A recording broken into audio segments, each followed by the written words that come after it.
Olá pessoal, Partiu Novo Hamburgo, sejam bem-vindos ao nosso Partiu Novo Hamburgo virtual. Você é nosso convidado a assistir todos esses vídeos que nós vamos dar uma conhecida geral na nossa cidade, nos pontos turísticos, nos pontos históricos. E eu convido você, antes de mais nada, a baixar, se você ainda não baixou, o nosso livro do Partiu Novo Hamburgo, que tem aqui então, ó, em cada página um local a ser conhecido, a história, o texto, imagens, muitas coisas legais. Você pode baixar em PDF no celular ou no seu computador. Então vamos lá, vamos conhecer a nossa cidade. Eu já estou em um lugar estratégico. Aonde eu estou? Na frente da igreja Nossa Senhora da Piedade. Esta é a primeira igreja católica de Novo Hamburgo, foi construída em 1851. E por que ela é importante? Por que esse lugar é importante? Apesar de que a igreja luterana foi construída alguns anos antes, em 1832, né? Foi construída antes dessa. Essa aqui é a primeira igreja católica, a luterana foi primeira, ela é logo aqui embaixo, né? Depois você vai ver o vídeo que eu vou fazer ali, né? Você pode ver da igreja dos Três Reis Magos. Mas por que nós estamos nesse lugar aqui? Porque aqui é um ponto-chave. Nós estamos num dos pontos mais altos de Novo Hamburgo, e um dos pontos da chegada dos imigrantes alemães aqui, ó. Vou fazer uma volta geral para você ver. Eu estou no pátio. Aqui atrás nós temos uma praça. Aqui do lado, ó, um cemitério da comunidade da Igreja Católica aqui, ó. Esse cemitério tem as lápides e os túmulos mais antigos de Novo Hamburgo, né? Nós temos logo ali atrás, né, na frente da igreja, nós temos a escola São Jacó e também então a Fevale Campus 1. E ali, né, logo na minha frente, no lado direito, em frente ao cemitério, o Hotel Sun Tower. Então, é um ponto alto da nossa cidade e é um dos locais de chegada dos imigrantes alemães a Novo Hamburgo. Eles vieram como? Eles vieram de barco, lá da Alemanha, saindo do porto de Hamburgo, que era o porto mais importante da Alemanha, o porto principal da Alemanha, e vieram numa viagem que levava em torno de 3 até talvez às vezes 5, 6 meses de barco até chegar aqui no Vale dos Sinos. Eles entravam pela Lagoa dos Patos, né? Vinham navegando até o Guaíba, do Guaíba entravam no Rio dos Sinos e do Rio dos Sinos vinham até São Leopoldo, de São Leopoldo seguiam aqui até as terras que estavam loteadas a eles em Novo Hamburgo, que na época não tinha esse nome, na época era segundo distrito de São Leopoldo. Por que foi chamado de Novo Hamburgo? Você já ouviu a história disso? É porque aqui, na verdade, inicialmente foi chamado de Hamburgberg, significa Morro dos Hamburguenses, fazendo menção ao local da Alemanha de onde eles saíram, né, do porto de Hamburgo. Então era o Morro dos Hamburguenses, Hamburgberg. Depois ficou conhecida como Hamburgo Velho, porque um novo Hamburgo, uma nova vila aqui surgiu na região central, quando o trem chegou lá em 1872. Então o trem chegou e eles fizeram uma nova Hamburgo em relação a Hamburgo Velho que tinha aqui.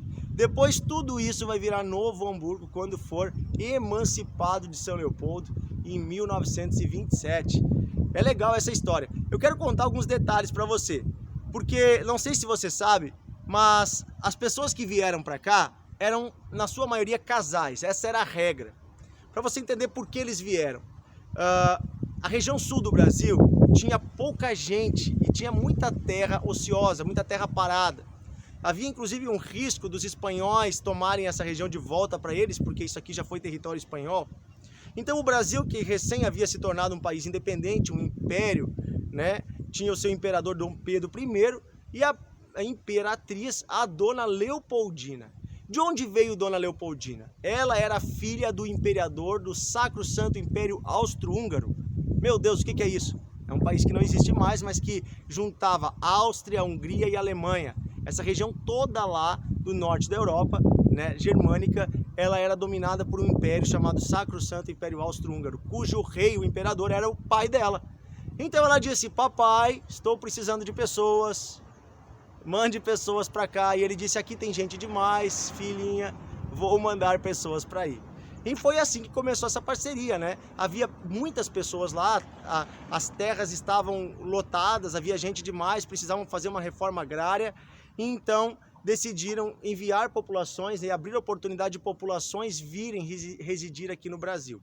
Eles ganhavam a terra, um lote grande com 250 metros de frente e 3.000 metros de fundo. Sim, isso dá 75 hectares. É bastante terra para um casal. Bastava ser um casal. Podia ser um rapaz e uma moça, né? Tinha que ser.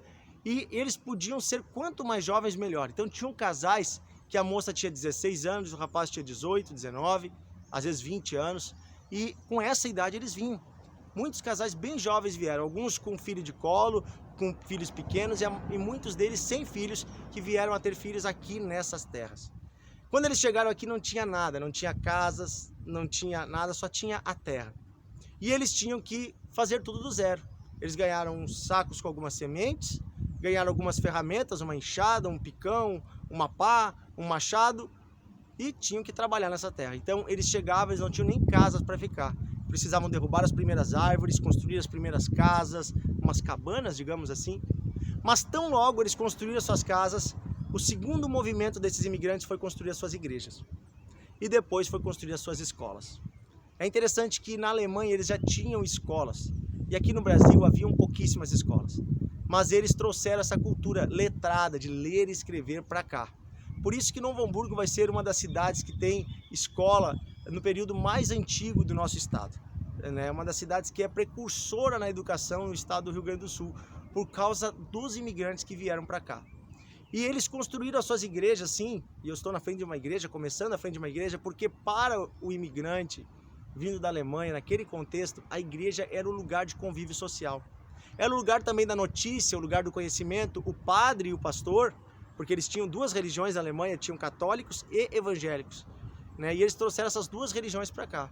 O padre e o pastor eram as pessoas que tinham mais conhecimento, que dividiam os seus conhecimentos, que traziam as notícias do que estava acontecendo no mundo e também se tornaram os primeiros professores. Sim, os primeiros professores das primeiras escolas em Novo Hamburgo eram exatamente os padres e os pastores. E é interessante como então religião e educação se misturavam naquele período. O fato é que esses homens e mulheres trabalhadores, trabalhadoras construíram a nossa cidade. Começaram do nada e logo foram acumulando riquezas, né, construindo suas casas, ruas, formando bairros e tornando Novo Hamburgo o que se tornou hoje. Eles trouxeram com eles também o conhecimento industrial, porque a Europa já estava passando pela Revolução Industrial e no Brasil ainda não haviam máquinas, indústrias, mas eles sabiam trabalhar na indústria, eles sabiam fabricar coisas. Por isso Novo Hamburgo logo vai se tornar uma cidade referência na área do calçado, porque os imigrantes trouxeram consigo o conhecimento de como fazer peças, né, na área de montaria e também na área do calçado, vestuário, cintas, bolsas e aí vai, né? Tudo isso que era feito com couro de animais. Aqui, logo do lado, onde é hoje Estância Velha, era uma estância de criação de gado. E eles, então, abatiam o gado e sobrava, né, bastante couro. E esse couro era vendido para eles aqui, então, para o pessoal de Novo Hamburgo, que fabricava sapato, bolsas, relhos, vários tipos de utensílios a partir do couro que era vendido bastante barato pelo pessoal de Estância, da Estância Velha. Ok? Partiu Novo Hamburgo, vamos conhecer mais nossa cidade? Siga a gente nos próximos vídeos.